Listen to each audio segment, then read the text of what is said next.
Muy bien, Ricardo, Tim, empecemos. Bueno, buenas tardes a todos, a nuestros amigos y colegas de nuestras comunidades de CXO Forum en México. Yo soy Nicolás Osorio, soy el Country Manager de CXO Forum en México.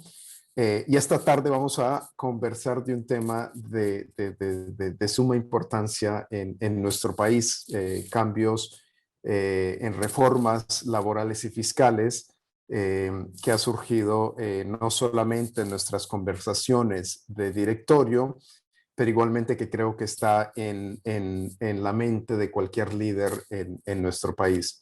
Tenemos para ustedes cuatro grandes panelistas el día de hoy, los cuales tengo el placer de presentárselos rápidamente. Y de ahí vamos a darle la palabra a Gustavo Jiménez. Antes de eso, presentar varios de nuestros miembros de CX Forum como empresa. Vamos a la próxima, por favor.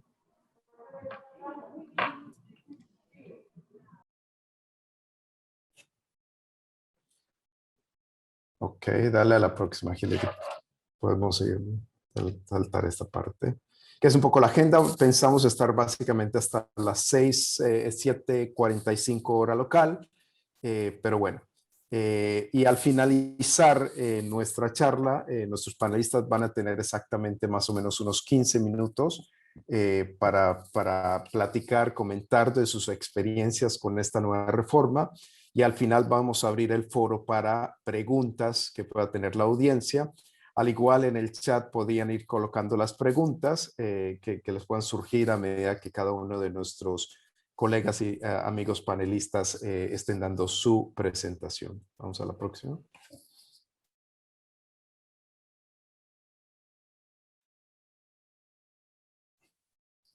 Perfecto. Bueno, el día de hoy, como les comenté, tenemos cuatro grandes panelistas, cuatro grandes amigos, colegas. Dos de ellos están en nuestro directorio de CFOs en México. Un gran colega y amigo del lado legal, ¿no? Del lado de litigios y todo tema legal. Y también tenemos una persona invitada especial que es Cintia Barragán, que es parte de uno de nuestros aliados en CXO Forum. Empezando, Gustavo, voy a hacer un par de palabras sobre Gustavo. Gustavo, aparte de ser contador público egresado del TEC de Monterrey, tiene un doctorado en finanzas por la Universidad Atlantic International University, donde en realidad hizo su tesis en un punto muy interesante que era la contabilidad del capital intelectual. Al día de hoy, Gustavo es el CFO, el director ejecutivo de finanzas del grupo OmniLife Chivas en Guadalajara, Jalisco, y es un verdadero honor tenerlo en nuestro directorio de CFOs, el cual hace unas semanas le otorgamos la presidencia de este directorio. Nelson Guerrero. Nelson Guerrero es socio y parte de uno de los bufetes de abogados más importantes en México. Está con Marván González Graf González Larrazolo. Es una firma jurídica especializada en litigio, asesoría laboral para el sector empresarial, con oficinas en la Ciudad de México, Guadalajara y Michoacán. Nelson es un especialista en este tema y decidimos invitarlo, es un gran amigo, para que nos diera su punto de vista. Después vamos con Cecilia Tiburcio. Yo a Ceci la conozco personalmente, es una excelente financiera con una trayectoria admirable en varias empresas. Al día de hoy, Ceci es la directora de finanzas, la CFO de Farmacias Benavides, que es parte del grupo Walgreens Boots Alliance. Pero en su carrera ha llevado igualmente no solamente la parte de impuestos, la parte de contabilidad, pero también ha tenido que ver mucho con el área de nóminas y recursos humanos. Y por último, como les estaba comentando, tenemos a Cintia Barragán, que es parte de uno de nuestros gran aliados de CXO Forum.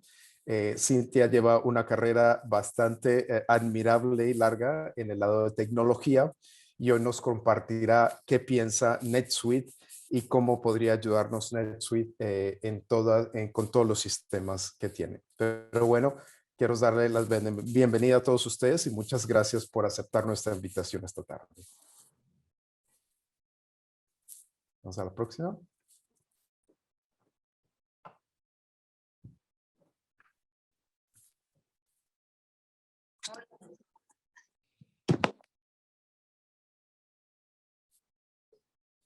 Creo que vamos a empezar con Gustavo Jiménez, nuestro presidente del directorio.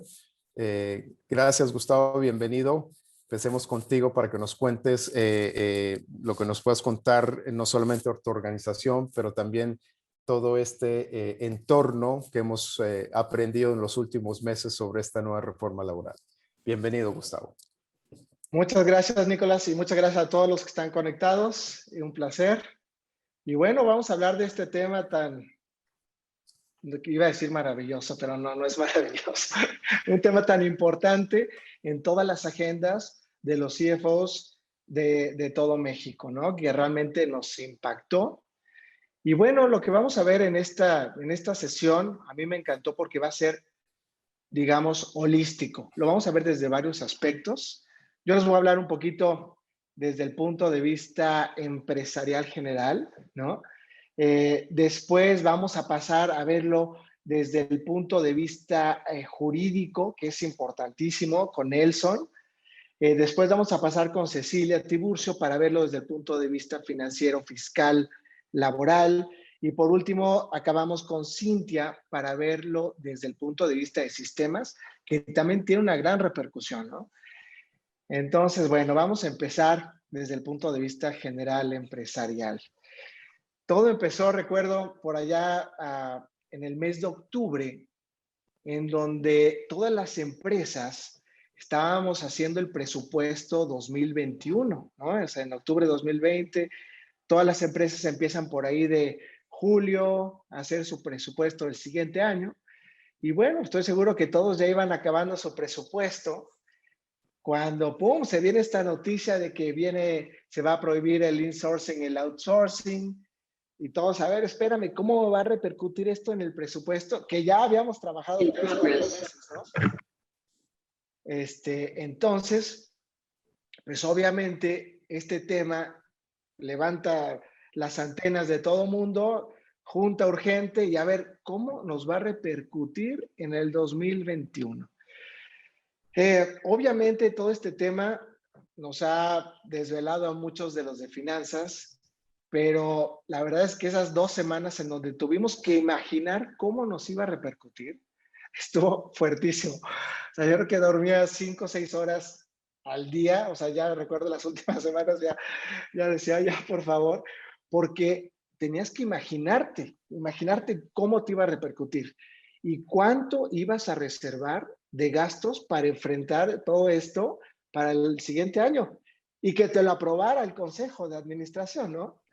Entonces, pues bueno, pues fue, la verdad, ahí se vio realmente qué tanto equipo teníamos en la empresa. O sea, teníamos que tener ahí participación del área de IT, del área jurídica, del área de operaciones, de todas las áreas, y todos entender muy bien cómo nos iba a pegar y cómo estaban relacionados todos los temas para poder dimensionarlo lo más cercano a la realidad posible y ver cuáles iban a ser los efectos. Y por ahí, cuando estábamos todos complicados con este tema, algunos decían, oye, ¿y si mejor lo presentamos el presupuesto ya como lo tenemos y hacemos un escenario B y decirle al Consejo de Administración que podría pasar y ya sacamos el presupuesto B? Pues la verdad es de que yo no estuve muy de acuerdo, porque cuando tú haces un presupuesto es tu guía para iniciar desde el día 1 del año, ¿no? Entonces, imagínate que hubiéramos dicho, no, ese vamos a dejarlo en un presupuesto escenario B, ¿no? Y el flujo de efectivo del presupuesto, hubiéramos dicho, ok, con este flujo podemos comprar una nueva fábrica, por poner un ejemplo. Y empiezas a gastarte el dinero y resulta que sí se da el escenario B, y ya no puedes decir, voy a sacar el escenario B porque ya te gastaste el dinero. Entonces yo soy de la idea que ese tema de los varios escenarios en los presupuestos no me funciona. Hay que tener un escenario y después las variaciones las vamos analizando y vamos respondiendo en el día a día contra ellas. Pero yo creo que tener un solo presupuesto es lo que es lo válido y es lo que más te va a ayudar en el día a día del siguiente año. Bueno, total, pues el monto de lo que había que reservar para enfrentar este tema era realmente importante, ¿no? Porque dijimos, a ver, vamos a suponer que vamos a tener que darle el 10% del PTU, ¿no? Pues de entrada hay empresas en donde, al igual que muchas empresas de México, pues teníamos la parte de la utilidad y teníamos en otra la que le prestaba los servicios, ¿no? Y en donde pues entraban los precios de transferencia, etcétera. Y ahí venía el primer problema. ¿Qué vamos a hacer si no hay tope, ¿no? Porque el tope ya se empezó a hablar después, ya a final de año, no, vamos a luchar porque existe un tope, ¿no? Y bueno, entonces también dijimos, no podemos poner el 10% porque tomando como referencia las utilidades del último año, pues el 10% de utilidades iba a ser un mundo ilógico y irracional. Entonces, la verdad es que pensamos, no puede ser que el gobierno deje abierto este tema así libre. Y la verdad es que no sé cómo le hicimos, pero sí dijimos, lo más seguro es que pongan un tope y más o menos calcúlenle por aquí. Nosotros habíamos calculado 2 meses, ¿no? Y bueno, cuando empiezan las pláticas de los empresarios con el gobierno dice, ok, vamos a poner 4 y el gobierno y los empresarios dijeron, vamos a poner 2. Y recuerdo que cuando salió ese tema dijimos, van a quedar en 3, van a quedar en 3, que fue finalmente lo que quedó, ¿no? Y bueno, tomando en consideración este tope de PTU máximo, empezamos a trabajar ya en los temas de reorganización societaria, ¿no? Y fue cuando empezaron ya a decir, ok, sí se va a permitir un insourcing, ¿no? Siempre y cuando estas reglas se cumplan, etcétera.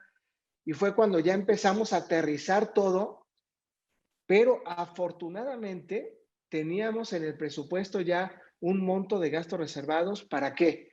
Todo este tema a los empresarios nos va a costar bastante, o sea, es un gasto para las empresas fuerte, no solo considerando la parte del PTU, sino también la parte de organización y administración que conlleva esto, ¿no? Por ejemplo, en el caso de nuestra empresa, en donde tenemos 60 razones sociales, imaginen eso. La parte administrativa para poder presentar todos los requisitos que exige la autoridad para estar en 100% en compliance con las reglas y evitar cualquier riesgo, pues la verdad es de que prácticamente es un departamento de compliance interno para darle la transparencia que está requiriendo la autoridad y evitar de esta forma un riesgo, ¿no? Y aquí voy a dar pie al segundo punto, de riesgo. Recuerdo que cuando llevamos al Consejo de Administración todo este tema, decían, bueno, a ver, ¿de qué me estás hablando? ¿No? Ya les explicamos, etcétera. Y al final, muchos hablábamos de que puede pasar esto y puede pasar el otro. Y jurídico decía, yo creo que el otro. Y la definición del consejo, que se me hace que fue la de muchos empresarios, dijeron, a ver, yo no quiero sorpresas, que lo que se haga sea seguro y con cero riesgo, ¿no? Y eso nos llevó a decisiones posteriores en donde podíamos haber tomado, por ejemplo, la decisión de decir, no, ¿sabes qué? Vamos a crear una empresa de tercerizada que le preste servicios, pero no como una insourcing, ¿no? Y eso va a tener algunas ventajas, no tienes que solicitar el permiso, etcétera. Pero ahí llegábamos a un punto en donde, ¿qué pasa si en 3 o 4 años la autoridad te dice, espérame, tú me debiste haber solicitado permiso para estructurar una empresa más innovadoras y más productivas, ¿no? Es como cuando empezaron a llegar todos los productos chinos y empezaron a acabar con varias industrias de textiles, etcétera, y las que sobrevivieron fueron las que innovaron, las que fueron más productivas, etcétera. Y yo creo que esta reforma fiscal laboral, creo que lo que va a hacer es que nos pone un reto adicional a todos.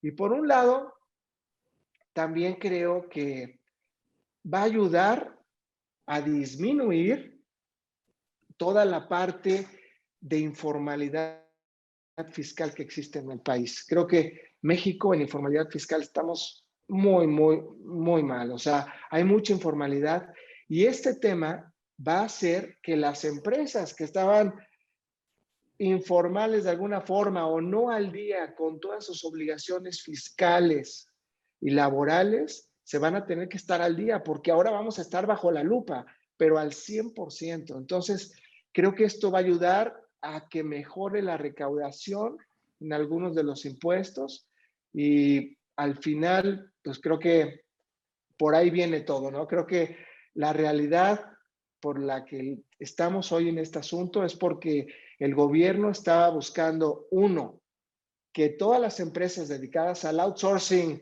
de laboratorio, ¿no? Aquellas que estaban aprovechándose de las deficiencias en las leyes para un beneficio exagerado propio, creo que puso un alto que me parece a mí perfecto para entrar más en equidad.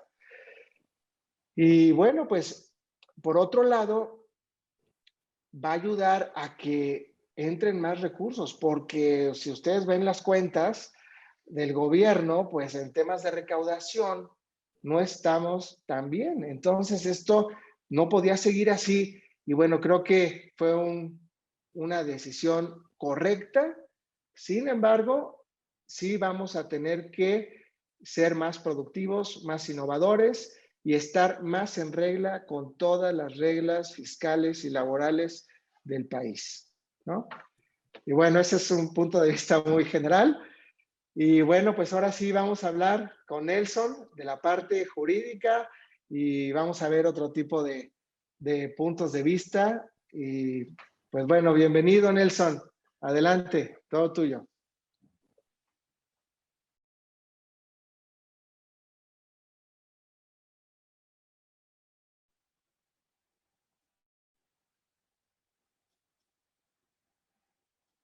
Creo que tienes el mute, Nelson. Es una frase muy sonada en todos los Zooms de hoy, ¿no? Creo que tienes el micrófono apagado. Ok, a ver, Nelson, a ver si lo podemos ayudar desde aquí. Hola, exacto, es que Ahí me está, tienen bloqueado perfecto. desde el inicio. Ahora sí me dejan poner el video. Adelante.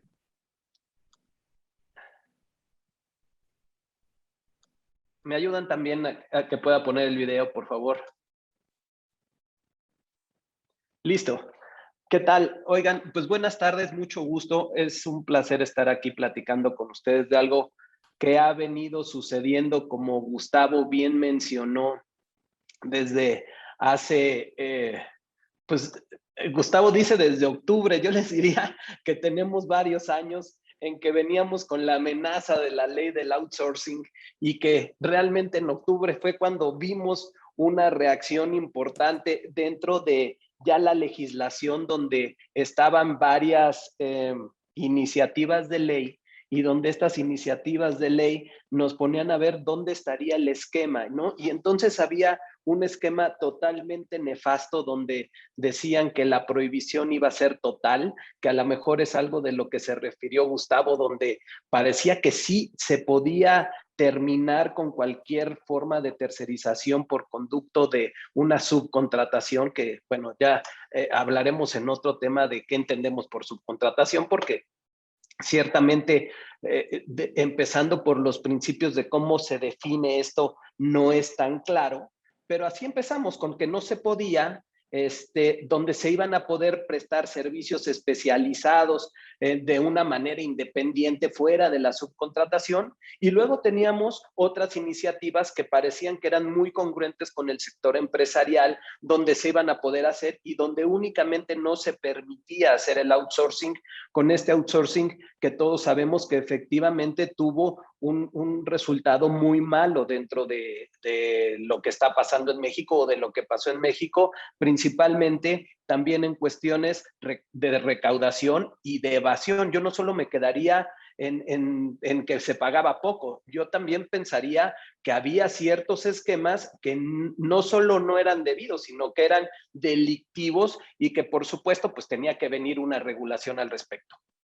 Otra parte que me gustó mucho de lo que habló Gustavo es la parte del PTU. O sea, el PTU siempre ha sido el gran rezago, o me parece que ha sido la gran lastre en México para esa reforma de outsourcing, porque mientras está el PTU, que me parece que es una cuestión consistente, una cuestión que puede ser de carácter social y que debe de existir, a lo mejor en nuestro sistema jurídico, también es cierto que ese 10% no es consistente con todas las industrias. No se puede tener a veces que pagar el 10% de una utilidad cuando no se tiene una utilidad real, porque vienes de una inversión y hoy no se permite hacer cargos a esas inversiones pasadas. Entonces se va haciendo ejercicio por ejercicio y cuando tienes ese 10% de la base gravable, bueno, pues deja muertas a las empresas y hoy tomaron, digamos que esa resolución poniendo ese tope de 3 meses, que bueno, pues pareciera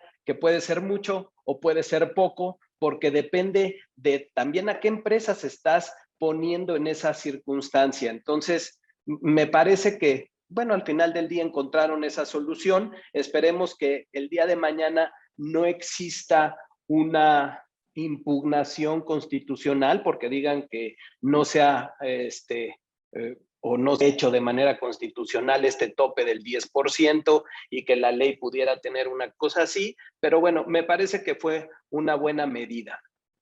Pero bueno, ya entrando en materia, a mí me gustaría hablar no tanto dentro del esquema de la prohibición del outsourcing, que todos ya sabemos cómo estuvo, todos sabemos que se prohibió de manera general y que se ha permitido que se dé esta forma de tercerizar mediante servicios especializados y a los grupos empresariales se les dio la oportunidad de tener además servicios compartidos o servicios complementarios, que me gustó mucho cómo Gustavo le llamó nuestro nuevo insourcing, ¿no? Un mini insourcing dentro de las empresas porque se está haciendo de cierta manera así dentro de las reestructuras. Me gustaría más abordar qué es lo que ha pasado con la reforma estos últimos 3 meses aproximadamente desde que efectivamente fue publicada, porque si bien en noviembre ya tuvimos o en diciembre ya tuvimos una fórmula de cómo vendrían, no fue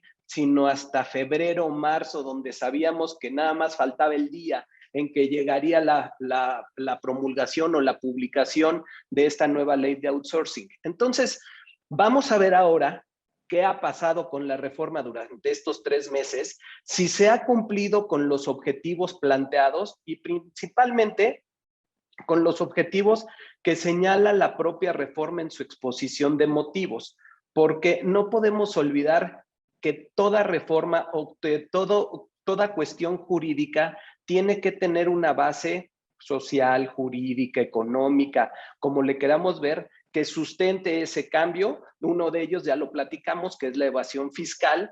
Luego tenemos que ver cómo ha reaccionado el sector empresarial, porque ciertamente ha sido pues el que ha tenido que poner en marcha muchas estrategias, desde luego una desde una parte esencial financiera, pero otra dentro de la parte operativa.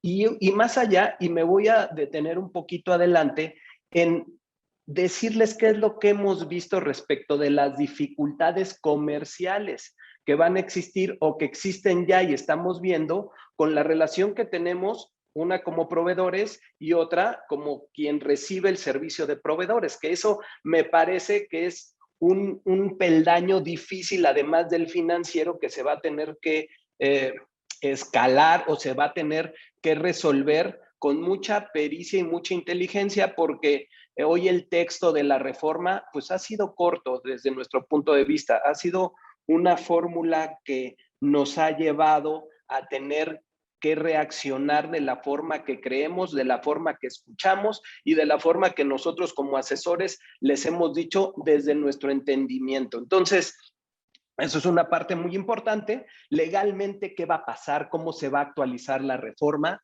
Y finalmente, ¿qué ha hecho algo el outsourcing? ¿Cómo se ha reinventado el outsourcing? Y todo esto, desde luego, con la propia reacción que ha tenido el Estado en cuanto a las estructuras que ha generado o que ha podido generar para poder dar, digamos, esta solvencia a la reforma que tenemos enfrente, porque definitivamente sin la mano del Estado, pues no podríamos llegar a nada. Y hoy me parece que como muestra basta un botón, que ya estamos platicando de la posible prórroga de entrada, que no sabemos cuándo entra, pero ya entró el 23, y luego que si entra el 1 de agosto, y luego que si va a empezar todo el 1 de septiembre. Entonces, me parece que hay que ir platicando de estos temas, aunque sea brevemente, sé que tenemos pocos minutos, pero principalmente hay que detenernos en cuáles fueron los motivos para hacer esta reforma, aparte de los que platicamos. De acuerdo con la exposición de motivos,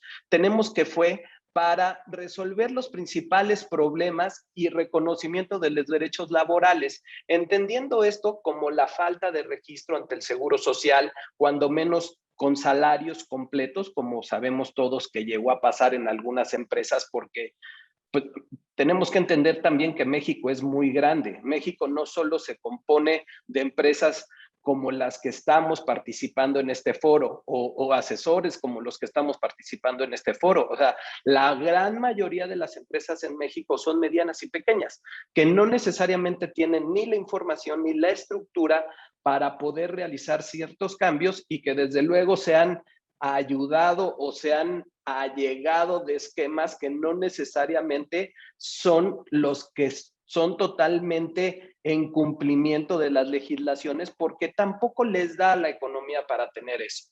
Entonces, bueno, esa es una parte muy importante. Otra, la mejora de condiciones laborales, y algo importantísimo, pues es el pago de PTU, que como bien ya hemos sabido, bueno, México vivía en un plano donde el PTU normalmente era administrado con las empresas de servicios que tenían todos. Y bueno, pues volviendo otra vez a ese tema de que no me voy a meter más, pero es claro que ese es el drive de esta reforma. Por otro lado, dentro de la misma reforma extendieron que la problemática del outsourcing se tendría que dar con la prestación de servicios sin afectar a las empresas. Pero bueno, ¿realmente se ha cumplido con esto? No lo sabemos de bien a bien. Lo que sí sabemos de bien a bien es lo que han venido haciendo las empresas. Y voy a empezar a enumerar las cosas que tal vez todos van a decir, sí, efectivamente están haciendo esa, pero empezamos con la revisión y cambio de los objetos sociales, porque nos salieron con que no se podían prestar servicios si no eran especializados. Bueno, ¿y qué es especializado? Pues lo que no está en tu objeto social, lo que no está en la preponderancia de los servicios que prestan. Entonces, ¿sabes qué? Ya tenemos una empresa aquí que la podemos agarrar como empresa de servicios especializados dentro de nuestra corporación, es decir, servicios compartidos, y entonces pues vamos a cambiarle el objeto social para que podamos tener ahí a la gente de administración, a la gente de jurídico, a la gente general de back office. Miren, yo no sé si estaba hecha la reforma para eso y si realmente ese era el sentido de las empresas de servicios compartidos, pero creo que no. Creo que más bien lo que pensaron es que algunos grupos empresariales muy grandes pues tendrían constituidas muchas empresas, algunas de construcción, de IT, de servicios legales, etcétera, y que no podían dejarse de prestar servicios porque fueran parte del mismo grupo empresarial. Pero ciertamente ya empezamos con esa reestructura jurídica donde ya tenemos nuestro mini outsourcing, ¿no? Entonces, bueno, pues también es cierto que se vale y se vale tener esta figura como se ha dado.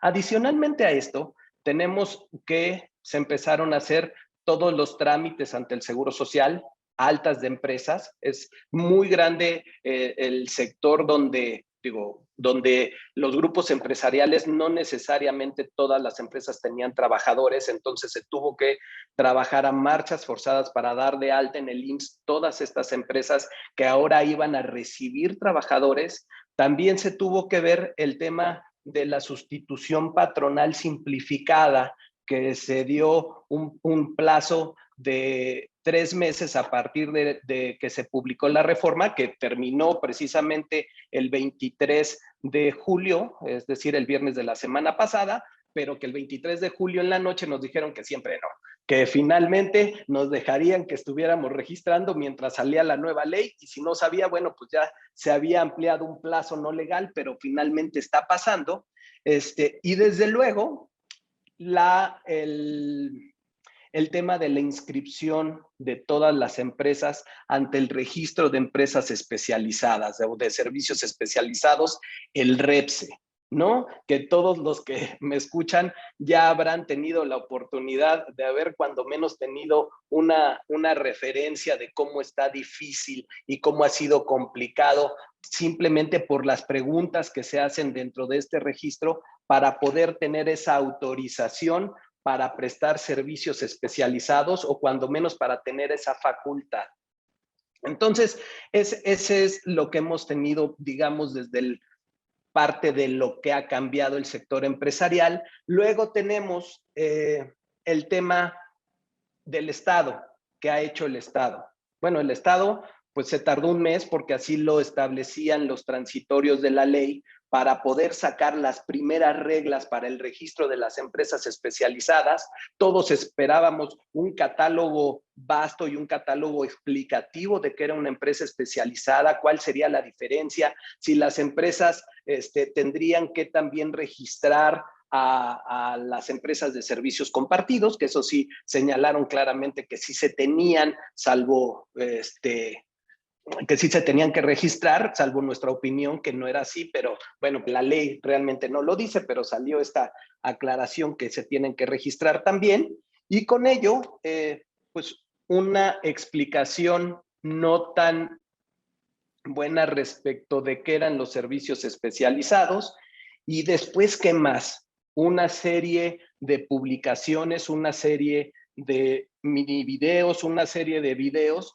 donde el Estado ha tratado de explicar cuándo sí se puede y cuándo no se puede la subcontratación de servicios especializados, y que al final del día, desde mi punto de vista, solo ha acabado por confundir más, porque lo que hemos podido ver hoy es que dentro del sector empresarial ha habido o ha existido una sobrereacción a esta reforma, cuando menos desde mi punto de vista, porque si bien, como señalan, se ha tratado de tener un cumplimiento correcto por la consecuencia tan importante que implica el no tener la deducibilidad y el no tener el acreditamiento del IVA, lo cierto también es que hemos tratado de decir, bueno, pues si yo soy el proveedor, pues trato de decirle a todos mis clientes que no me tengo que registrar, porque desde un punto de vista técnico legal no doy subcontratación.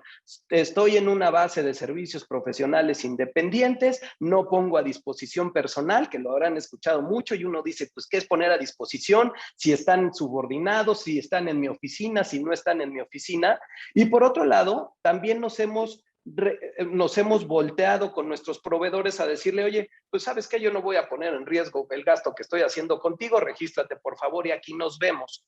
Todo esto va a tener como consecuencia una multitud de gastos administrativos, y no me refiero necesariamente en dinero, sino también en recursos humanos, porque tenemos que entender que ahora vamos a ser el supervisor fiscal de todos nuestros proveedores y nosotros a la vez cruzados con los que proveemos servicios hacia otros. Y entonces, bueno, no quiero ver los finales de corte de mes donde tengamos que estar viendo que todo el mundo haya entregado sus FDIs, haya entregado los RFCs de los trabajadores que supuestamente estuvieron en ese servicio, el CURP, y luego cada 4 meses el SUA con los temas de seguridad social. Entonces, al final, me parece que esta sobrereacción de las empresas a lo único que nos ha estado o que nos va a llevar es a tener un mundo mucho más grande respecto de la subcontratación de la que debería de existir.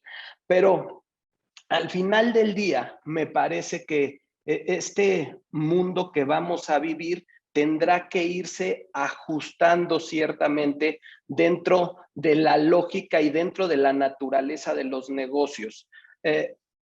Nos gusta mucho decir que todas las reformas y todas las leyes tienen una lógica y una naturaleza que está justificada por lo que está pasando como una reacción. Hoy tenemos muy claro cuál era lo malo que pasaba con el outsourcing. Tenemos claro que el insourcing tenía un aspecto claramente para poder administrar el pago de PTU. Pero lo que no podemos decir hoy es que tienes que contratar a todo mundo en un proceso productivo y donde si tú te dedicas a hacer algo y vender algo, ahora tienes que hacer todo tú. Eso no funciona así en el mundo. En el mundo necesitamos tener especialistas para cualquier cosa y dentro de sus empresas podrán tener sin número de ejemplos de esto, pero no nos podemos quedar, y me uno al sector empresarial, no nos podemos quedar con una situación en donde la ley dice que no puedo y donde la ley dice que si pone a mi disposición y cuando después sale un funcionario en un video a decir, tienen que entender que este sector para nosotros sí es así y sí entra dentro de este esquema, cuando en realidad se deberían de defender los principios correctos de la reforma, que me parece que eran necesarios y que está bien dicho y armado, pero también claramente poder definir cuándo estás en un concepto de subcontratación y cuándo no, porque si no vamos a llegar verdaderamente absurdos que seguramente les han tocado, que si el call center se dedica a ofrecer algo de los productos que yo ofrezco, pues entonces ya está haciendo lo mismo que yo hago y no lo puedo contratar. Cuando yo claramente no tengo un call center, cuando no soy una empresa de tecnología, cuando no soy una empresa que tenga que hacer esto. Cuando llegas a los casos de energía, donde claramente las plantas de energía funcionan con elementos que son puestas por otras superempresas que tienen la infraestructura, la estructura, la revisión, el personal calificado y dicen, pues es que van a estar en tu planta. Pues sí, ¿no? No se pueden llevar el motor, no se pueden llevar los paneles solares, no se pueden llevar nada para revisarlo y hacerlo en otro lugar. Entonces, me parece que tenemos que cuidar mucho esa parte. Como sector nos tenemos que unir, tenemos que estar ciertos en el cumplimiento, pero también ciertos en la lógica de cuándo debería y cuándo no debería de aplicar estas reglas y, por supuesto, pelearlas y defenderlas en el futuro. Otra de las cosas, oigan, ¿qué va a pasar con lo que principalmente se planteó? ¿Va a haber mayores empleos? ¿Va a haber reparto de utilidades? Eso no lo sabemos. Pareciera que sí. Pareciera que lo único que verdaderamente ha tenido ya una cuestión medible y que va a ser así es el tema pues, de la fiscalización entre empresas que claramente se está haciendo. Claramente habrá un tema de reparto de utilidades mayor del que se veía dando, pero bueno, eso lo tendremos que ver cómo pasa en el tiempo y cómo nos vamos ajustando, no solo a la reforma, sino también a los niveles de escrutinio de la autoridad, que es como hoy todo mundo está preocupado. Porque si bien es cierto la reforma que parece que cambiarán los términos, pues no había mucha claridad. Hoy ya tenemos reforma, hoy ya está ley vigente que el 23 hubo una prohibición al esquema o se tenían que hacer todas las modificaciones relativas al nuevo esquema de contratación de personal, pero no sabemos o no hemos visto cómo van a tener una consecuencia jurídica en nuestros bolsillos o una consecuencia jurídica en las reclamaciones a las empresas. Sabemos que a partir del 1 de agosto, o cuando menos eso creíamos, el 1 de agosto empezaban los efectos fiscales de esta subcontratación, donde claramente ya con la facturación sí existiría la posibilidad de que la autoridad nos dijera que no se estaban cumpliendo con esos requisitos y no existieran esa deducibilidad.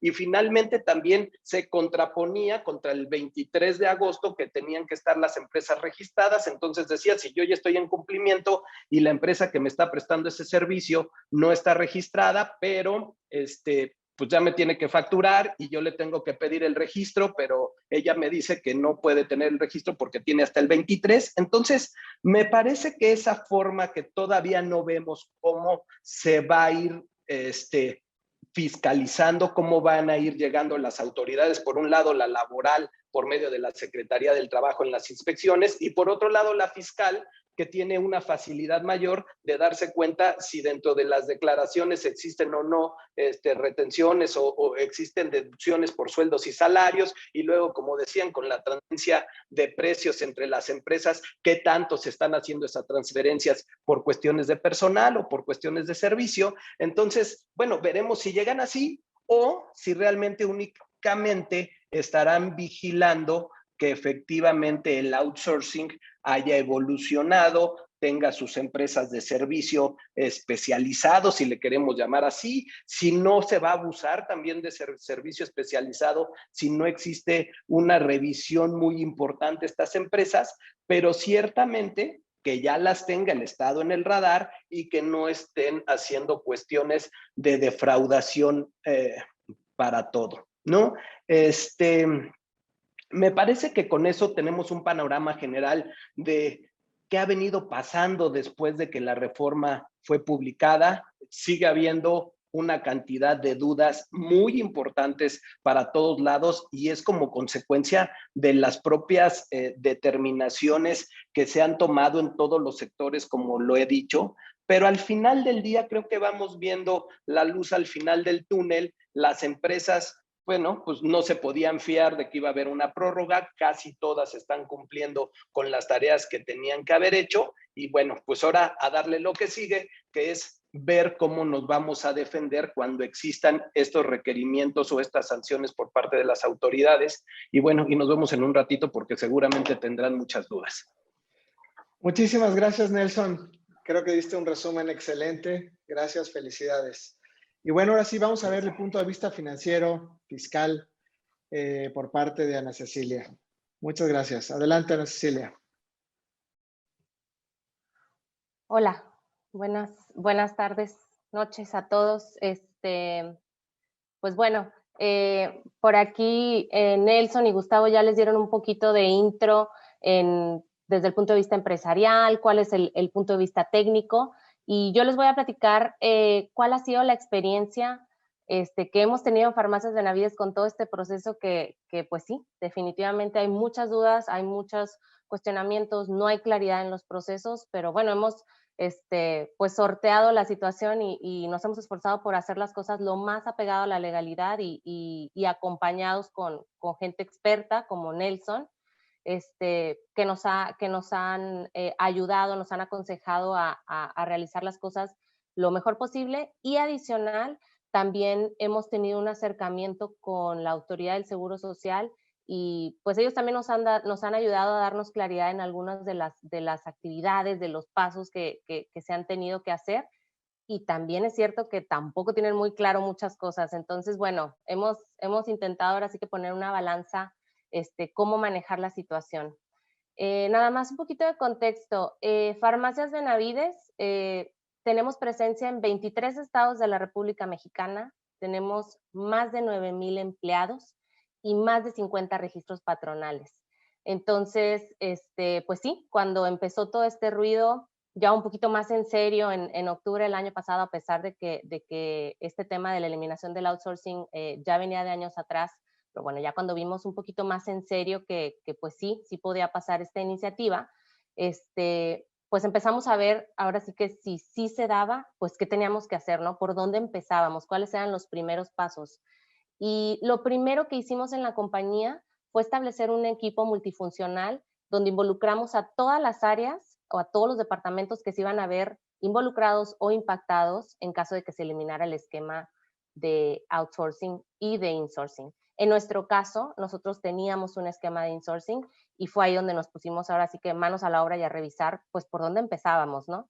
Con toda esta transformación y con la migración para pues lograr que en ese plazo de 3 meses o 90 días, el cual pues no parecía ser suficiente y al parecer no lo es, puesto que estamos esperando que hagan oficial la prórroga, pues íbamos a lograr hacer toda la migración de los empleados a la entidad operativa. Definitivamente, y como ya lo comenté, hemos venido estando acompañados por un tercero, por una firma en todo el proceso, y adicional tuvimos este acercamiento con la autoridad. Entonces, bueno, paso número 1, vimos la lista de los registros patronales, teníamos que sacar unos nuevos en la entidad operativa, y ahora sí que tuvimos que priorizar cuáles eran los registros patronales que tenían más empleados, y sobre esos nos enfocamos pues a tramitarlos, ¿no? En un inicio, la verdad es que el plan era sacar todos los registros patronales de manera presencial, entonces, bueno, pues el equipo de Seguro Social levantó la mano, hicimos un planecito de 2, 3 semanas y pues se fueron de gira por todo el país a visitar cada una de las oficinas de IMSS para sacar estos nuevos registros patronales a nombre de la entidad operativa. Y la verdad es que tuvimos experiencias de todo tipo, tanto muy buenas, donde el trámite fue muy rápido, muy sencillo, como otras experiencias muy frustrantes que tomaron muchas horas y que al final fue una negativa por parte de la autoridad. Y a pesar de que intentamos dialogar con la persona que nos atendió en ese momento, pues definitivamente había unas cosas que nos pedían que ni estaban dentro de los requisitos formales para generar un registro patronal. Y bueno, pues la respuesta fue negativa, ¿no?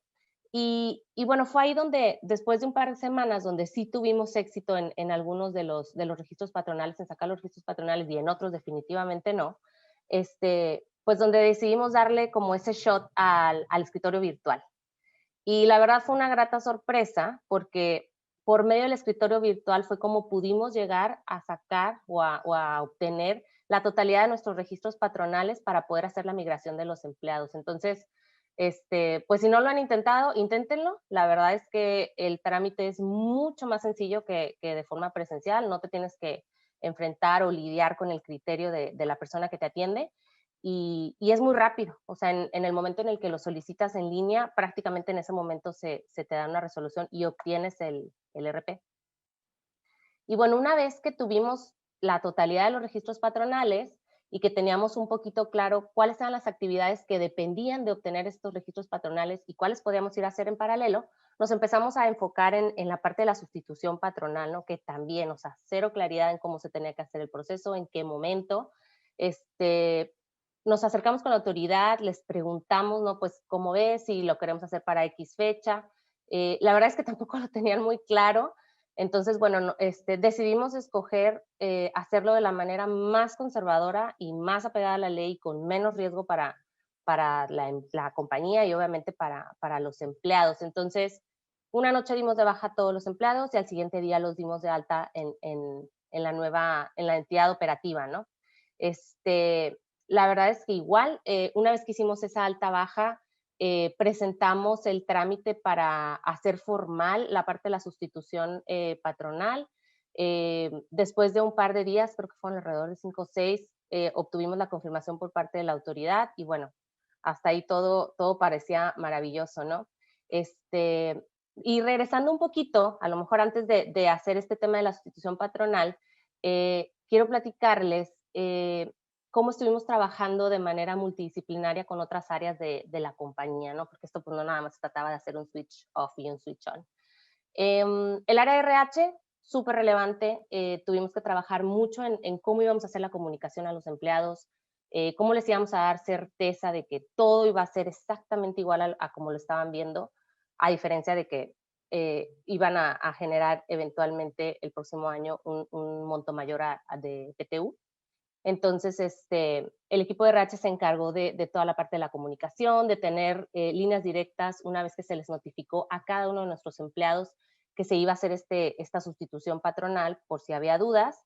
Y en la parte de los sindicatos también tuvimos que tener especial cuidado y tener muy bien descritos los pasos para poder tener también con ellos ese acercamiento y darles esa tranquilidad. En la parte de sistemas, bueno, pues estaba obviamente tuvimos que trabajar en paralelo, tuvimos que trabajar en los sistemas de nóminas, en los RPs, todo el tema de la master data, tanto de empleados como de proveedores, y un punto muy importante y que la verdad nunca nos hizo switch hasta que nos enfrentamos y nos pusimos a trabajar en eso fue la parte de los cambios en el área de tesorería, o sea, cómo íbamos a cambiar 9,000 plásticos de todos nuestros empleados en los 23 estados de la República, ¿no? Cómo íbamos a cambiar plásticos en donde depositan los vales de despensa, y en el caso de la operación, pues los vales de la gasolina, ¿no? ¿Cómo íbamos a manejar esa situación? Entonces, la verdad es que ahí el área de tesorería y los bancos con los que trabajamos hicieron un trabajo extraordinario, facilitaron muchísimo las cosas, no se tuvieron que hacer cambios de plásticos en lo absoluto. Hicimos obviamente algunas pruebitas antes de que moviéramos a la gente a la entidad operativa para asegurarnos que la dispersión de la nómina se iba a poder realizar con éxito, la dispersión de los vales de despensa, de los vales de gasolina. Entonces, esa sí también fue un área o un paso pues delicado, y que teníamos que asegurarnos que lo íbamos a poder cumplir bien, ¿no? Y a la primera. En la parte de impuestos, los registros estatales de contribuyente también son algo que hay que considerarse. Esto depende mucho de tener ya los registros patronales, y la verdad aquí igual, depende mucho del estado. En algunos casos se puede ir a hacer el trámite presencial, otros son en línea, a veces hay que hablar por teléfono. Aquí todavía seguimos trabajando, y bueno, pues este también es un punto a considerar para todos aquellos impuestos estatales o locales. Y pues también la parte del equipo de legal, donde tuvimos que revisar todos los contratos, obviamente hacer ese barrido, identificar cuáles son los proveedores que caen dentro de esos dichosos supuestos, que igual seguimos teniendo muchas preguntas al respecto, que son proveedores que nos están prestando servicios especializados, cuáles no, y pues ahora sí que hacer toda la parte del admin para moverlos de una empresa a otra, ¿no? E implementar esos controles, incluir en los contratos lo que comentaba Nelson, ¿no? Me tienes que entregar la autorización de que puedes prestar ese servicio especializado, porque si no, pues el gasto va a ser no deducible. Entonces, eso también es algo en lo que seguimos trabajando. Y bueno, ya una vez que hicimos todas estas actividades y que seguimos trabajando en paralelo con todas las demás áreas, pero sobre todo teniendo ya los registros patronales, pudimos hacer la sustitución patronal y mover a los empleados. Hoy en día ya la ejecutamos. El primer pago de la nómina salió casi bien. Tuvimos por ahí algunos temas, pero logramos solucionarlos, y bueno, pues hasta ahorita ya ahora sí que ya tenemos a todos nuestros empleados dentro de la entidad operativa. Ahora bien, tenemos otra entidad que esa sí la tenemos catalogada como servicios especializados, y para platicarles un poquito cómo está este trámite, ¿no? De que también mencionaba Nelson, para solicitar esa autorización para prestar servicios especializados. Pues está esta nueva entidad gubernamental llamada REPSE, o Registro de Prestadores de Servicios Especializados. El trámite es 100% online, y la verdad aquí, además de que hay que contestar un cuestionario y dar detalles sobre muchas cosas de las actividades que realizan los trabajadores, yo creo que la parte que pues da un poquito más de dolor de cabeza, y lo que hemos platicado con colegas y amigos, es que es súper necesario, no puedes avanzar en el trámite si no tienes la opinión positiva del Seguro Social, del Infonavit y del SAT. Si no tienes esto, no puedes avanzar en el trámite y no vas a poder ni siquiera solicitar la autorización. Entonces, bueno, una vez que contestas todos los cuestionarios dentro del trámite, el tiempo de respuesta es alrededor de 10 días. Igual aquí nosotros no tuvimos ningún problema en obtener la autorización. Lo que sí es que sí tenemos como pendientito, y hay que seguir muy de cerca el tema del objeto social, que eso también lo mencionó Nelson. ¿Qué más? Pues el tema de la PTU, pues sí, definitivamente sí tenemos un impacto financiero. También Gustavo lo mencionaba, pues nosotros como CFOs, pues tenemos ese reto de siempre buscar eficiencias en nuestras empresas, y pues esta no va a ser la excepción, así que pues tenemos que encontrar la manera, ¿no?, de tratar de mitigar el impacto con esta reforma. Y bueno, al día de hoy, la verdad es que seguimos trabajando en los pendientes que les mencionaba. Otra cosa que tenemos ahorita presente es el tema de las facturas que tienen retención del 6% de IVA. Igual, la verdad no tengo mucho el detalle, pero sé que por aquí hay algunas dudas en que si llega la fecha límite, estas facturas se tienen que volver a generar. Entonces, igual, la recomendación del tercero que nos ha venido acompañando en este proceso es, ¿sabes qué? Pues mejor paguemos todas las facturas antes de que de que sea ya como entre obligatorio el tema de la reforma, y así evitamos cualquier tema de administrativo o que pues vayamos a tener ahí algún tema de no deducibilidad. Y bueno, pues igual les comento, al día de hoy seguimos trabajando, todavía tenemos pendientes y pues bueno, hay que seguir muy al pendientes al respecto de cómo van clarificando, ¿no? Todo este proceso que pues sí, tiene muchas dudas, pero bueno, ahí vamos. Y bueno, pues eso es todo de mi parte. Igual si tienen preguntas, pues creo que al final de la sesión vamos a poder contestarlas. Muchísimas gracias, Ana, y felicidades. Creo que si no hubiera habido prórroga, tú hubieras estado muy tranquila. Pero bueno. Ok, pues bueno, ahora vamos a pasar con Cintia para ver la parte de IT, que también tiene una repercusión enorme. A ver qué nos platica. Gracias, Adelante. Gustavo. No sé si por ahí van a poner la presentación o la comparto yo. Perfecto. Bueno, nada, pues agradecer. ¿Perdón? Ya tienes la presentación. Gracias. Sí, ya está. Pues bienvenidos a todos. Agradecer a Nicolás por la introducción que hizo de cada uno de nosotros.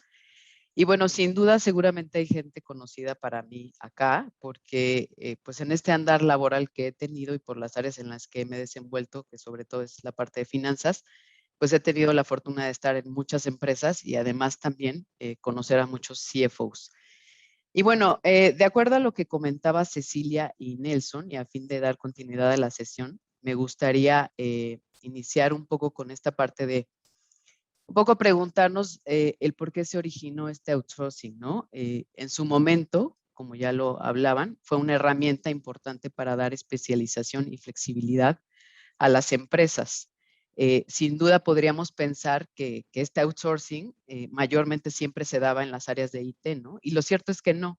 Entonces, bueno, a mí me gustaría llevarlos un poco por esta evolución del outsourcing en México, en donde inicia en 1970 con la contratación de servicios básicos, ¿no? Como son limpieza, vigilancia, entre otros, y aparte se empieza a incursionar en lo que son las empresas estas de consultoría. Para 1994 se negocia el Tratado de Libre Comercio de América del Norte, en donde hay una tercerización aplicada a procesos industriales como manufactura, ¿no? Y posteriormente se permea a los sectores como financieros, tecnología y logística. En el 2002 se funda una asociación en donde esta asociación lo que pretende es llevar a cabo todo este tema de capital humano y además que vigile precisamente todos, que se cumplan las leyes. Fíjense, o sea, desde ahí ya veníamos como tratando de ver como esa parte, ¿no? En el 2009 hay algunas reformas al artículo 15 y al segundo párrafo del artículo 75 de la Ley del Seguro Social. Y en el 2012 se reconoce la subcontratación en la Ley Federal del Trabajo. Justamente en el 2013 es cuando hay un incremento importante en el desarrollo de las actividades relacionadas, por ejemplo, con capital humano, procesos fiscales, y aquí es donde se da muy fuerte toda la parte de IT, ¿no?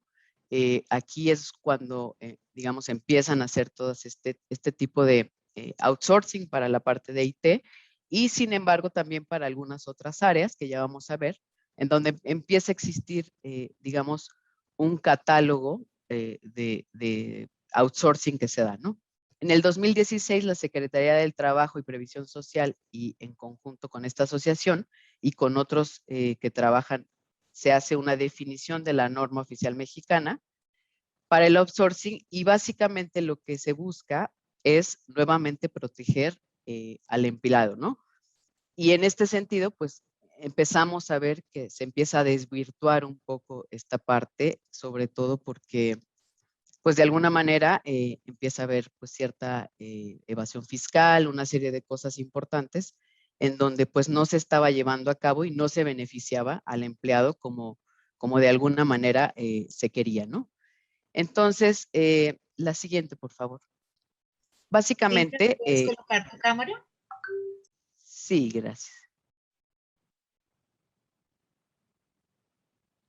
Ahí estamos.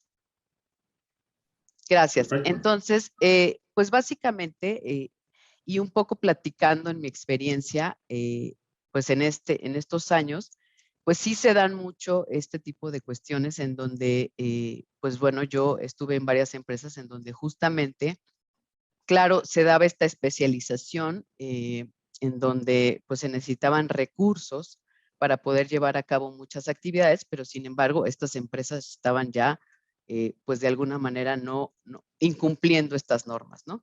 Entonces, en el 2017, el Servicio de Administración Tributaria y el Instituto Mexicano del Seguro Social trabajan para prevenir estas malas prácticas en el ejercicio de la figura del outsourcing, ¿no? Y entonces es justamente lo que decía ahorita Nelson y también lo que mencionaba Gustavo, que pues esto se ha venido dando desde cierto tiempo atrás y que finalmente, bueno, pues hoy día se ha concretado esta parte, ¿no? La siguiente, por favor.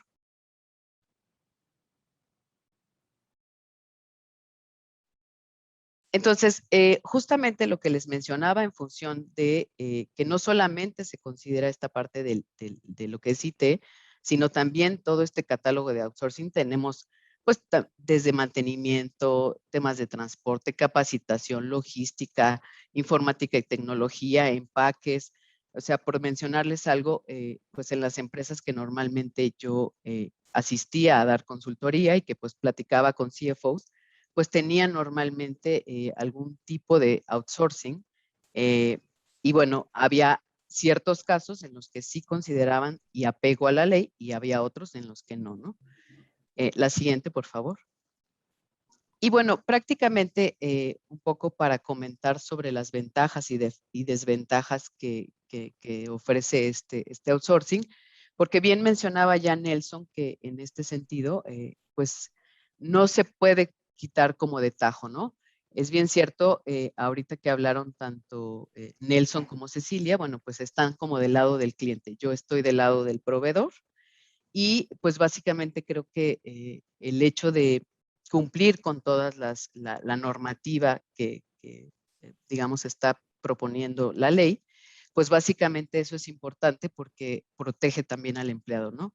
Entonces, pues dentro de las ventajas que tenemos, como la parte del outsourcing, la siguiente, por favor, pues teníamos esta parte de la flexibilidad laboral, ¿no? Que sería un tema por demanda o por proyecto, el tema de la especialización y los periodos de prueba. O sea, realmente por eso fue que se empezó a generar de tal modo, ¿no? O sea, esas eran las ventajas.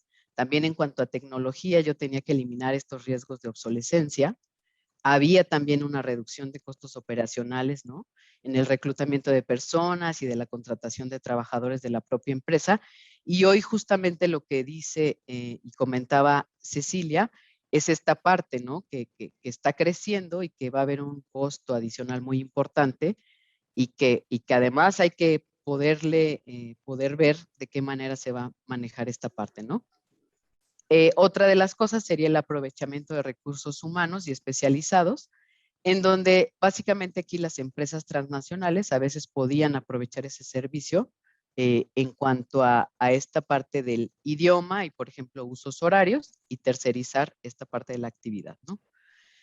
¿Qué sucede con las desventajas? Pues por supuesto, ya lo mencionaba también Nelson, lo mencionaba Gustavo al inicio, pues hay una informalidad laboral, ¿no? El incumplimiento de las obligaciones de todo lo que es la parte de seguridad social, el Infonavit, Afores, no dar acceso también, por ejemplo, a los trabajadores en temas de capacitación, desarrollo, en fin, una serie de cosas interesantes y de total desventaja para el empleado, ¿no? También prácticas evasoras, en donde este tema de desarrollar, aceptar y operar con cualquier modelo de simulación y evasión, pues es completamente equivocado, ¿no?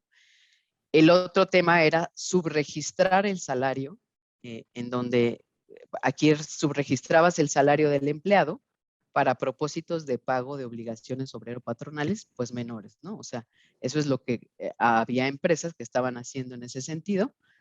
Y otra cosa muy importante era el exponer datos confidenciales. ¿Qué sucedía con esto? Que bueno, de alguna manera, si yo tenía contratada a una persona en esta parte de tercerización, pues por supuesto, y no formaba parte de mi nómina, pues estaba viendo información confidencial de la empresa y esto también pues sí o sí era una desventaja, ¿no?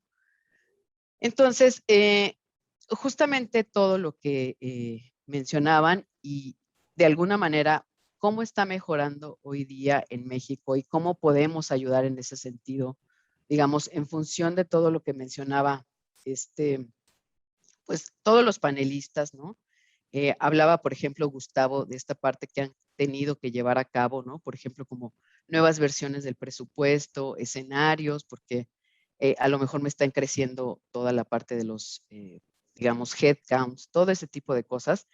Pues sin duda alguna, la que sigue, por favor. Oracle es conocida por las soluciones, por las suites que tiene, por el software para grandes empresas.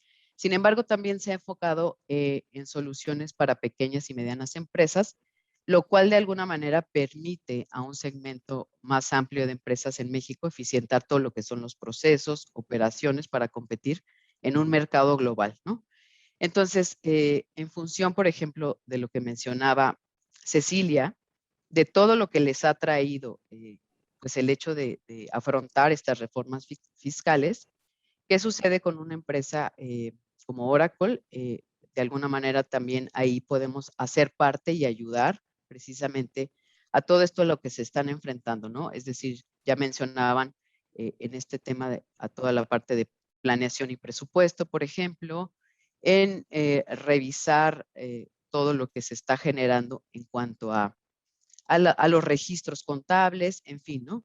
Otra de las cosas importantes que creo que es importante mencionarlo, sobre todo en la parte de Oracle, es que nosotros tenemos, por ejemplo, estas herramientas que son 100% en la nube y, bueno, trabajan bajo un esquema de suscripción. En este esquema de suscripción, por supuesto, hay una parte de, digamos, implementación. Sin embargo, esta parte de implementación pues corre por un partner o propiamente por la parte de consultoría, que es, digamos, nómina 100% de Oracle, en donde, bueno, pues estamos apegados completamente a las normas, ¿no? Y de alguna manera, con base en esto que les menciono, pues simplemente comentar que el outsourcing en el fondo fue una herramienta para mejorar la competitividad de las empresas, sobre todo por lo que ya mencionábamos, ¿no? Especialización y flexibilidad, y de alguna manera, pues ahí poder consolidar todo lo que es este tema de los procesos bajo los nuevos lineamientos que marca la ley, ¿no? Esto es interesante porque yo también lo estoy mencionando acá, en donde tenemos esta parte de los servicios especializados, en donde, pues básicamente en el fondo es que se reduce el número de recursos que pueden estar externalizados, ¿no? O sea, esa sería la idea en donde se va haciendo un embudo, porque ahora yo ya tengo que hacer, digamos, todas las empresas tienen que cumplir con una serie de requisitos muy rigurosos para acreditar por qué un trabajador que a lo mejor está, digamos, en el cliente y no, por qué no está en la nómina, de alguna manera se tiene que dar de alta en lo que es el padrón de proveedores especializados, ¿no? Y además que se autorice, se acredite y pues por lo que yo también he revisado y hemos visto, pues es un trabajo completamente, digamos, pues engorroso, ¿no? O sea, sí hay una serie de, que también está bueno, yo creo, ¿no? Porque también lo que decía Nelson, ¿no? Tampoco ahora vamos a darle la vuelta por ahí y decir ahora todo es servicio especializado, ¿no? O sea, hay que identificar muy bien, hay que ver que sí, que no.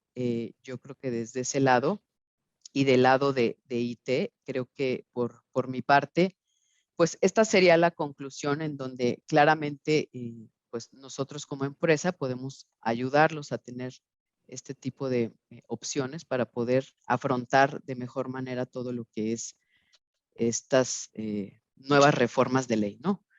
No sé si, bueno, vamos a tener algunas preguntas acá. Les agradezco mucho el tiempo. Muchas gracias, Cintia. De Interesantísimo, nada. sin duda. Y bueno, pues ya saben de Oracle que nos puede ayudar muchísimo. Bueno, vamos a la sesión de preguntas y respuestas, que va a estar muy interesante. Y vamos a iniciar con una pregunta de Israel Gutiérrez, que dice lo siguiente. Hay un gran problema para grupos de empresas que tienen diferentes empresas operativas en el sentido de dónde poner a cada empleado y en dónde a su director y sus especializados. Unas empresas ganan y otras pierden. Se presta mucho para planeación fiscal. Ahí yo creo que Nelson es el que nos va a poder apoyar aquí con esta respuesta de mejor forma. Gustavo, Sí. Antes de seguir, esta es nuestra primera plenaria en México. Sería interesante una foto de grupo. No sé si podemos prender las cámaras aquí antes de seguir con la sesión, por supuesto, pero bien. Dejar esto para la historia, ¿no? Perfecto. Y agradecerles desde ya, por supuesto, a todos por estar aquí. Así que, bueno, no sé si estamos listos. Prendan sus cámaras. Ya estamos, la foto la toma nuestro equipo. A ver. ¿Listos? Bueno, vámonos. Vamos a comparar la foto de antes y después de que entre toda la reforma. Si salimos más ojerosos. Genial, adelante. Okay, muy bien. Bueno, ahora sí, Nelson, ¿nos ayudas con esa respuesta?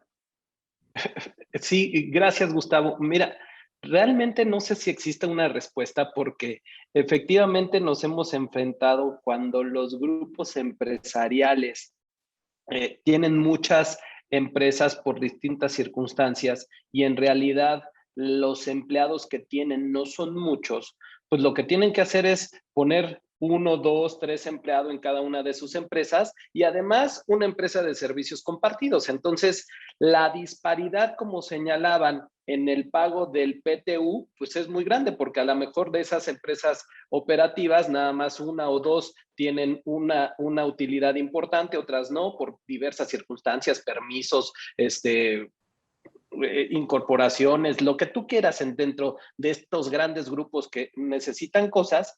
Y me parece que una solución, y va de la mano de la siguiente pregunta que decía cómo se puede ir ajustando el PTU, me parece que son los bonos de productividad o los bonos anuales o los bonos que se van dando en las empresas, pues cada vez con mayor normalidad, porque al ser estas prestaciones extralegales, sí da la oportunidad de convenirlas con el patrón y entonces poder decir que si el bono es mayor al PTU, se dará esa diferencia que se genere por estos dos conceptos, pero en caso de que sea menor, bueno, pues se tendrá que pagar el PTU porque esa sí es una cuestión de carácter legal e irrenunciable, pero es una de las fórmulas que se pudieran tomar precisamente para aquellas empresas que tienen muchos o muchas diferencias de PTU, bueno, pues que el bono sea parecido o el bono con mérito,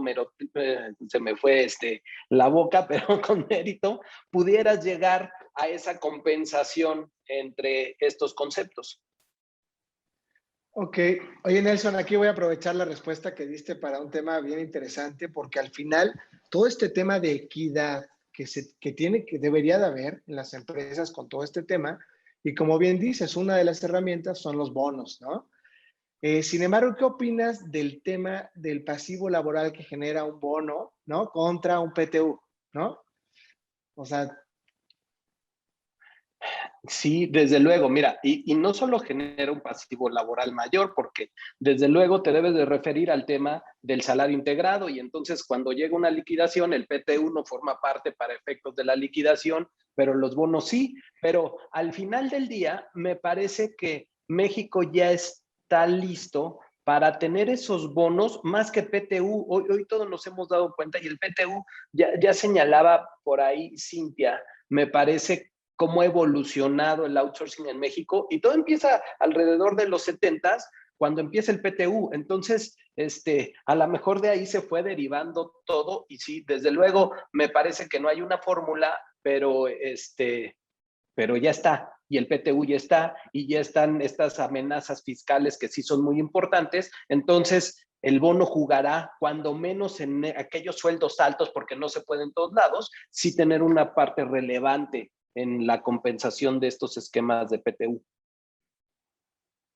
De acuerdo, muchas gracias.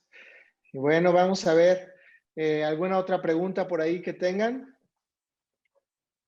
Mientras alguien pregunta, yo creo que este tema de la equidad para el área de recursos humanos es un trabajo titánico. O sea, tener toda la matriz para ver dónde existen esas diferencias. Se dice fácil, pero va a ser todo un tema. Afortunadamente, bueno, todavía tienes hasta el pago del PTU, ¿no? Tienes algunos meses, pero es toda una ingeniería ahí en recursos humanos que se tiene que hacer, ¿no? Es bien complicado para ser equitativo, o sea, que ningún trabajador llegue a decirte, oye, ¿por qué él sí, por qué yo no? No, ¿por qué a mí me metieron en esa empresa y yo no, etcétera? Va a ser todo un tema bien complicado, pero bueno, creo que tiene solución, matemáticamente tiene solución y bueno, hay que trabajarle bastante, sobre todo el área de RH, ¿no? Muy bien.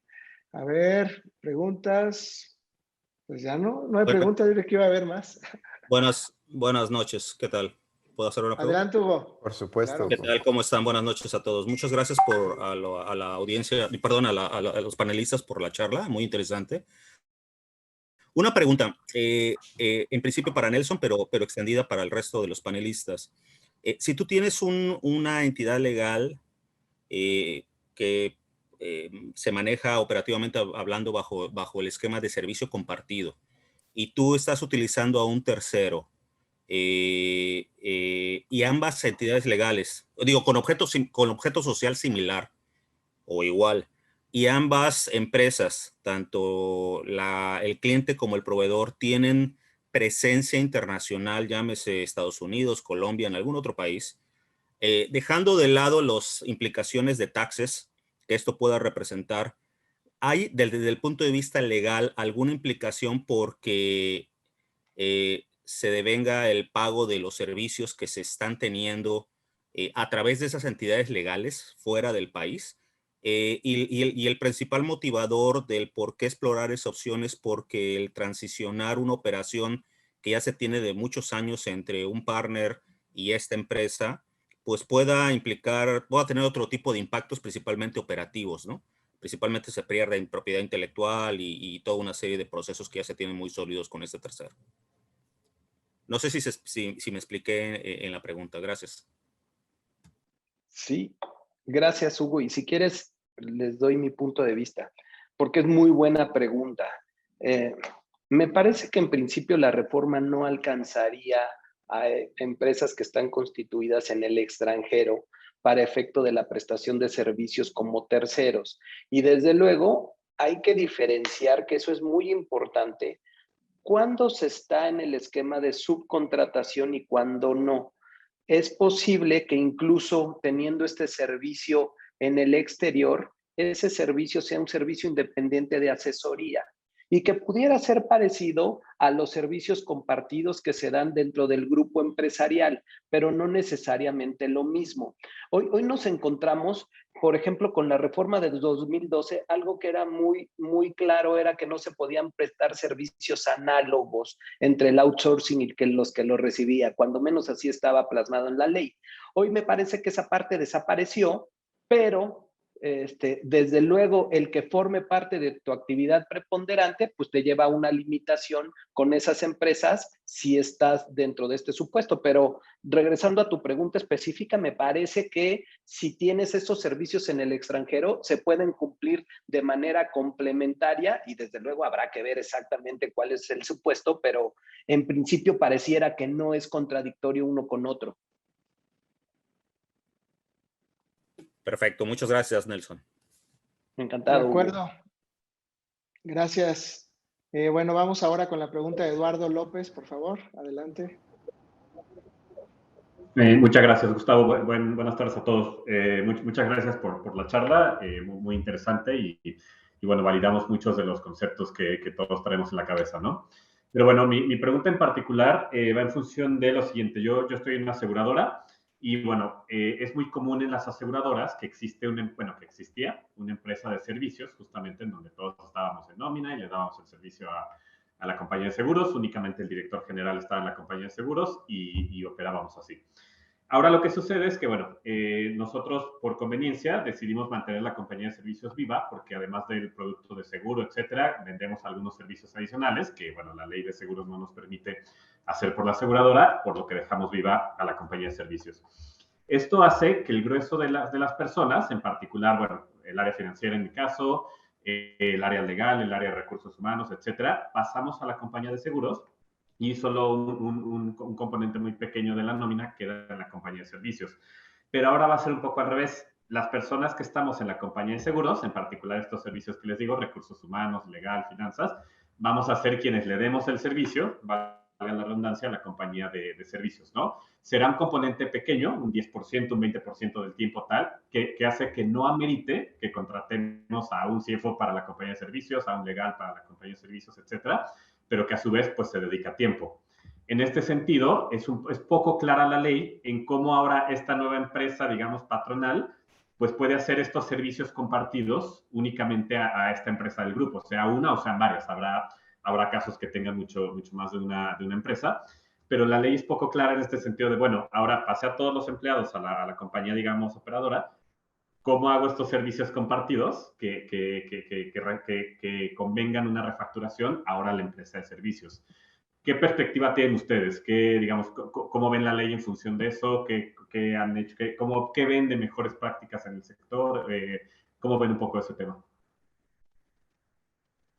No sé si alguno de los financieros quisiera dar su punto de vista y después les doy mi punto de vista legal, porque aquí me parece que es un tema muy complejo en cuanto a lo legal y tendría que tener una solución más práctica que legal. Ok. Vamos a pedirle a Cecilia que nos dé su punto de vista en esta pregunta. Por favor. Hola, es que, o sea, estás pasando a todos los empleados a la operadora, como quien dice, y ahora esta operadora le quiere refacturar a la otra empresa, o sea,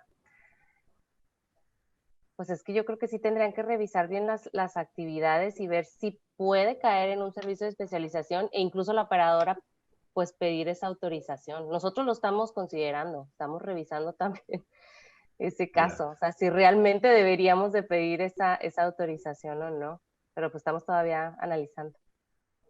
Vale. Está complicado. Muchas gracias. Ok, Nelson, ¿qué opinas? Sí, es que es algo muy difícil porque efectivamente no hay una solución jurídica dada.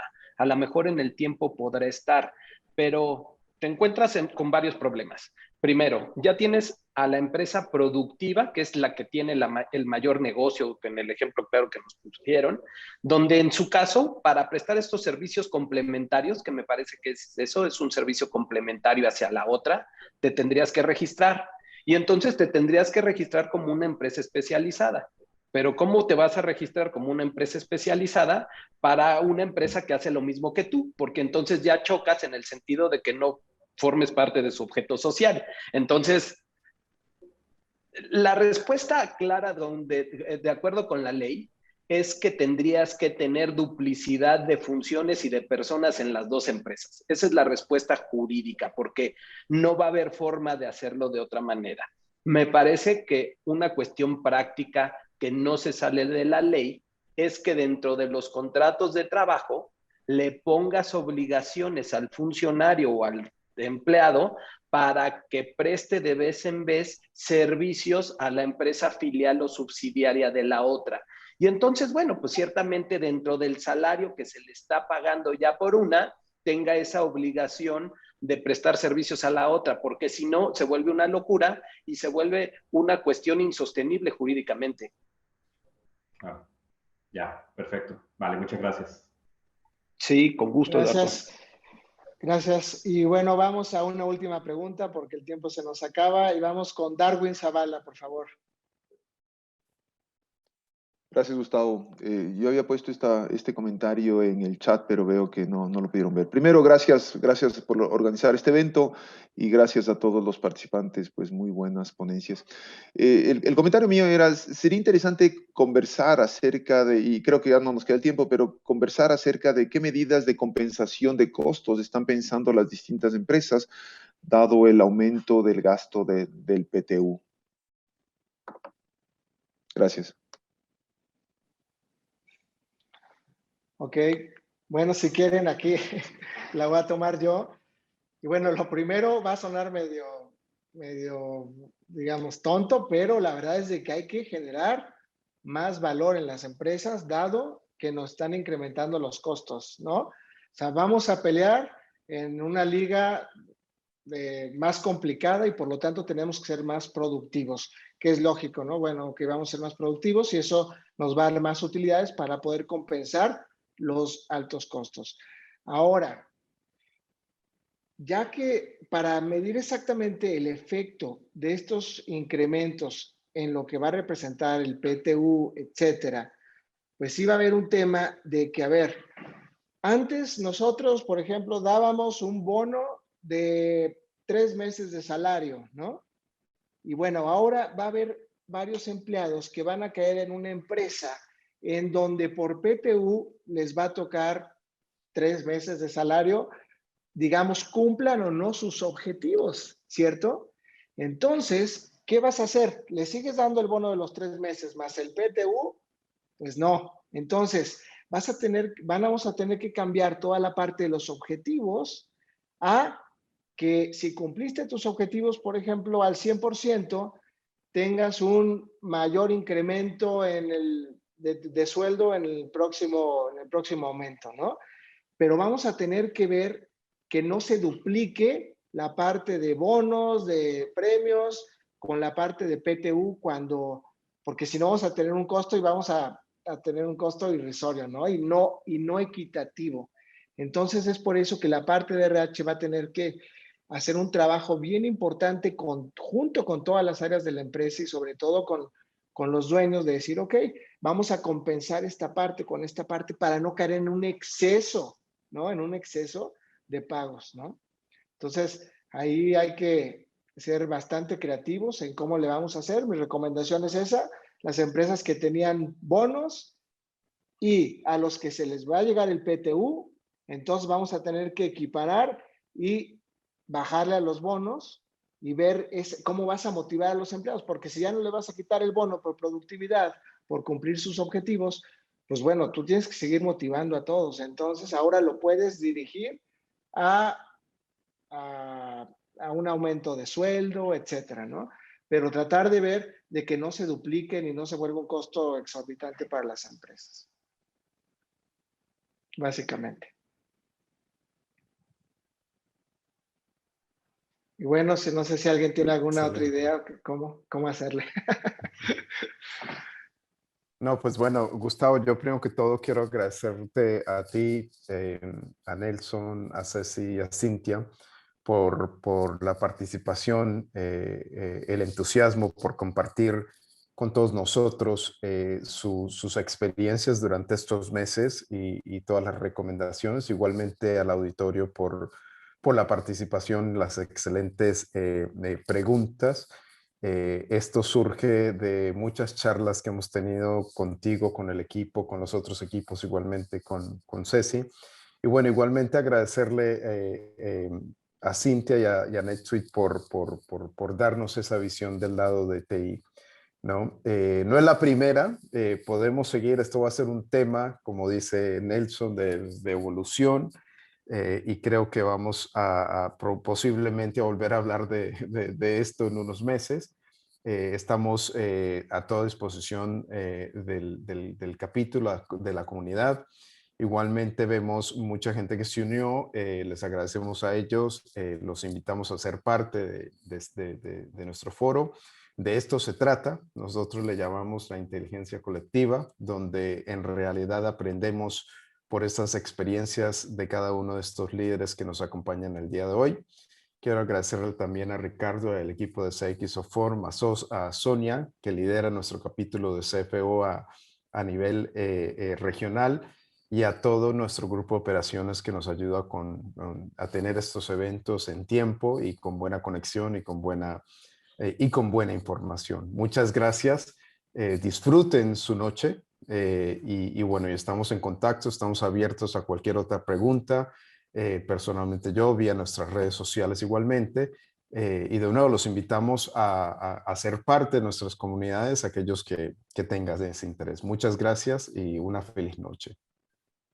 Gracias a todos. Gracias. Pues, gracias, chicos. Gracias. Gracias. Gracias, adiós. Nos vemos. Gracias, buenas Bye, bye. noches. Buenas noches.